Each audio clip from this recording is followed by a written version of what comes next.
Well, hello, Dirtfish Rally friends, and welcome to our preview for the penultimate round. Would you believe it? The penultimate round, Luke, of this year's World Rally Championship. By the way, it's not David Evans, is it?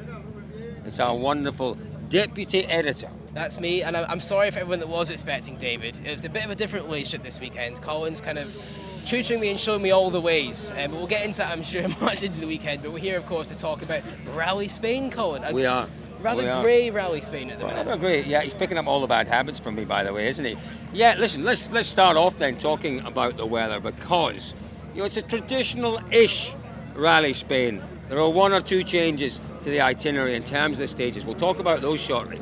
But we come to Spain normally, and we expect decent weather, Luke. This weekend, well, there could well be something a bit juicy out there. Well, the first thing we noticed, Colin, when we got off the flight on Tuesday night was how sort of humid the temperature was. It felt like there was thunder in the air. It felt like something was coming. And that perception hasn't changed at all since you've been here. The skies have always been looking a little bit different. The forecasts have been telling us various different things, but we've had a little bit of rain this morning on Shakedown Day. We expect it to come again tomorrow to shake that up. But as you say, for October at Rally Spain, you kind of expect it to be a little bit sunny, a little bit nicer, but it's not.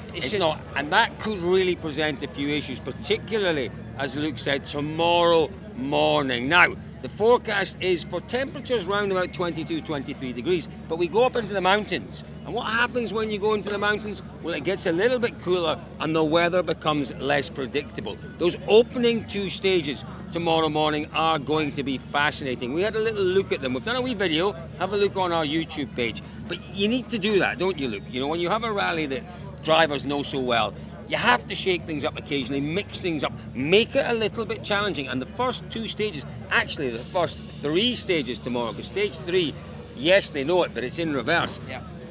Something different. It is indeed, and it was something that we were quite happy to find out, wasn't it, when we came here? Because as you say, particularly Saturday and Sunday stage, the drivers know them so well, so you probably don't even need the drivers to go through there. In some ways, absolutely right. We talked about the weather. There is some weather on its way. Tomorrow morning will be chilly, potentially. It'll be maybe a little bit humid in places. It might even rain. And again, what does that mean, Luke? It means that we have potentially, again, I keep talking potentially, I'm sorry about that, because the forecast is so uncertain, a debate about tyre choice, and a different tyre choice strategy could give us something really interesting. And it already has, hasn't it, Colin? This morning on Shakedown, all the Toyotas took soft tyres, with the rest took hard. So that's why there's a big difference in the times there. Maybe I think 10 seconds or so. I think actually Pierre-Louis Loubet got quite close in the end, but generally the Toyotas had such a big gap. We wouldn't expect that as the rally goes on, but it is an interesting choice because you can look at it both ways. Yeah. If the rally, as we expect, is going to be damp tomorrow, the Toyota drivers have got that experience of the soft tyre. But as we were talking to Gus Greensmith halfway through his runs, and he was saying, well, he expects the hard tyre to when he needs more throughout the weekend. So he's saving his softs for tomorrow and then has more experience on the hards for when it comes to Saturday. So, so it's a big roll of the dice in a way. It is a big roll of the dice. A couple of things to look out for. Different tyre choices for sure, but then different tyre allocations. It might well be that if the hard compound becomes the tyre of choice, and it could easily be on every stage if the weather doesn't go our way tomorrow morning, are all of the drivers going with the same allocations? I'm not sure. We have to find that out, and we'll get back to you with that one. So, the route is slightly different. The tyre choices are intriguing. What do we think then, Luke, about drivers' chances? We're in front of the world champion, Kalle Rovanpera's place here. First on the road tomorrow, Kalle Rovanpera. We've had a look at that second stage in particular. The cleanest place to be.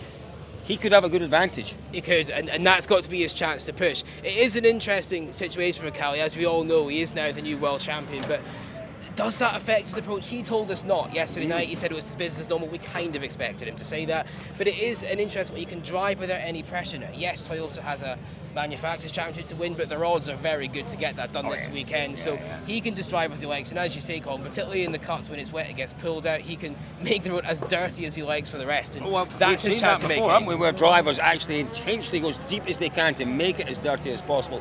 Elfyn Evans. I'll tell you what we'll do. We'll have a wee listen to what Elfyn Evans told us last night, because it's not been a great season for him. 2 rallies, though, to get a result. Let's hear what he had to say. I think overall the pace has not been so disastrous. There's been some good performances along the way, but we haven't been able to consistently, let's say, bring it together, which is obviously what we need to try and do now for the remaining rounds. At the end of the day, you want to explore a bit, you want to find your pace ready for next year. Of course, there's a job to do with the manufacturers as well. So, it's just a case of getting our head down and getting the best out of these 2 rallies that are to come. It's really interesting what Elvin's saying. He's mentioned again what you talked about there, the need to secure that manufacturers, which looks pretty much odds on. He's in a bit of an interesting situation. He needs for his confidence a good result here. Well, this is it, and as we all know, it's not been the best season. As he did joke to us as well, one of his weak points has been keeping the car on the road this year, bless him. But he's just not quite got to grips with the car as much as his teammates have, and it has cost him. But as he said, the speed has been there. It's just not been there for the entire weekend yet. But it's a funny stat, because we always think about Evans and how great he is on the tarmac, but he's still yet to win on the surface in the WRC, which is quite incredible when you think about it. But there is a good chance he can do it this weekend, depending on how the weather mess up his road position. I think he's 4th on the road tomorrow. I think he's got a good chance, but we have to see what happens tomorrow morning. This man also has a very good chance. It's nearly a year since he won in the championship, but he's back, as relaxed as ever. We had a good chat with him last night. Nothing to prove. He'd love to win for sure. I don't know. Is he favourite? He's a lot of people's favourite, Luke.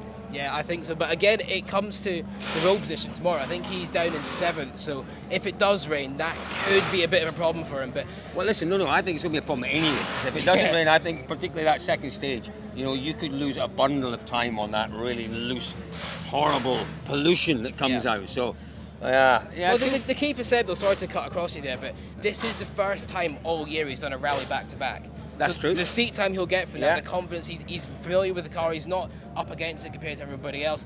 Will that make a difference? We'll have to see, but it's a rally he's always gone quite well on the past year as well. So it should be, I would be expecting at least a podium. Can he do more? We'll have to see. Yeah, back-to-back is interesting. The pace in New Zealand was good as well, so that will certainly give him an awful lot of confidence. A man who definitely needs a big confidence boost ahead of this event, and then I suppose more importantly, Japan in a few weeks' time, is Takamoto-san. You know what?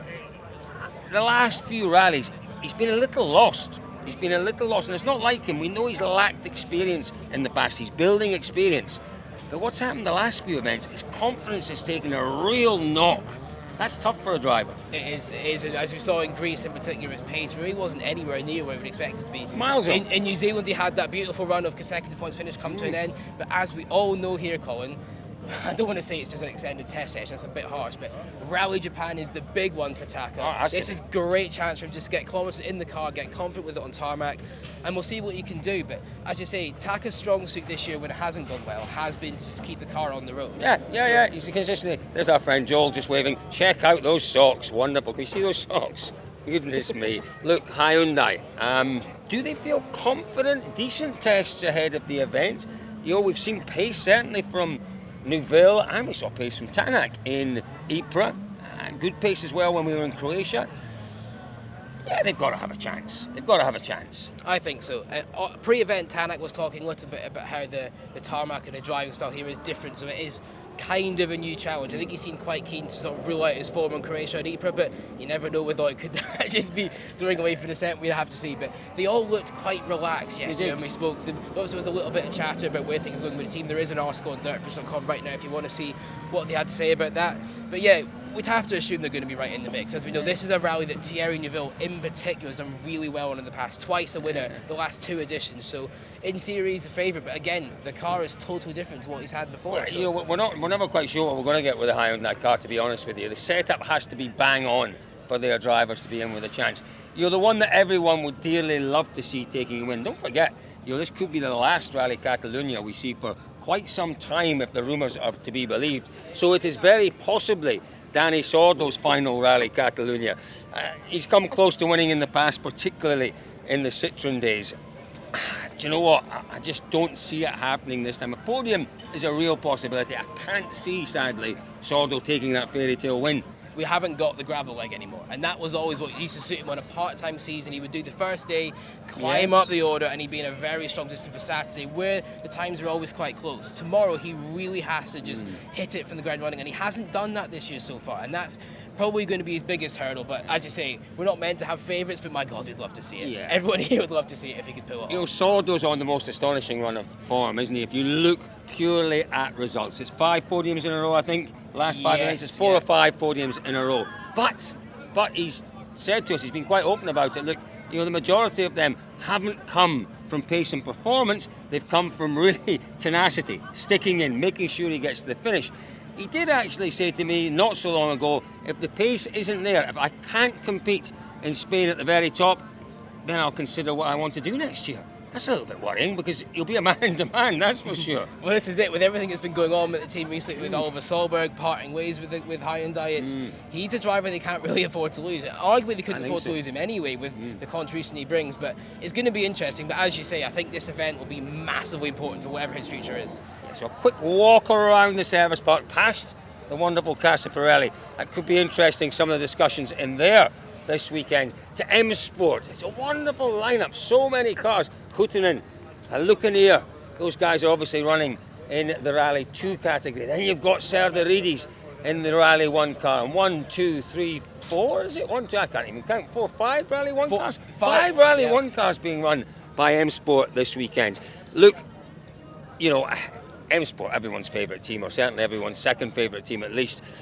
They need to have a little bit of a change of fortune, don't they? Because the luck just hasn't been there. The performance from 1 or 2 of the drivers has been questionable this year. Yeah, it is a difficult season for him. And we were saying this to Malcolm Wilson last night, and I think he almost just sort of praying to the gods, like, our luck has to change at some point, because for one reason or another, things just haven't strung together. But it is an interesting, and we were talking about this before earlier today, that this season now, with the Toyota on-course manufacturers, drivers is wrapped up, there's nothing to sort of win or gain for M Sport. They're mathematically out of all of it. So in a way, they're kind of here just to chase a good result, and that might sound a bit trivial, but for a team that's been through as much as these guys have, that would be everything. A podium finish this weekend would be like a win for these guys. A podium really would be the most fantastic result. Craig Breen is the man most likely to deliver that for him. You know, Breen on tarmac in the past, yes, he hasn't been here for a number of years, I think 4 years or so since Breen was here, but Breen on tarmac before the start of this season was considered a real prospect, a prospect for wins potentially.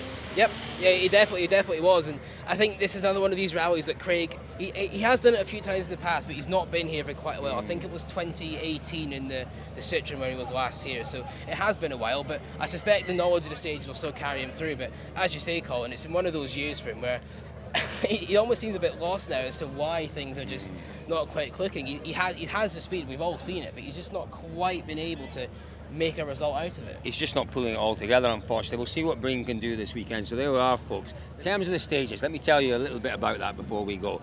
3 days, 19 stages. Day 1, day 2, almost identical in terms of length, 118 kilometres. Day 3, 56 kilometres and 4 stages. It's going to be fascinating for sure. You know, Rally Catalunya, well, sometimes it can be reasonably predictable. At times, it throws us absolute curveballs. Who's your money on this weekend, Luke? Oh, you throw me onto the bus. I had no time to think about it. Not throwing you under the bus. I had no time to think about it at all. It's a very big zoom for the cameraman. So I would say Evans. Ooh. Oh, yeah. I'm going to go with a win for Ogier. We'll wait and see what happens. Folks, we kick off very early tomorrow morning. Stick with us for all the action, all the drama as it unfolds here in the hills above Salou. Dirtfish.com, the place to be.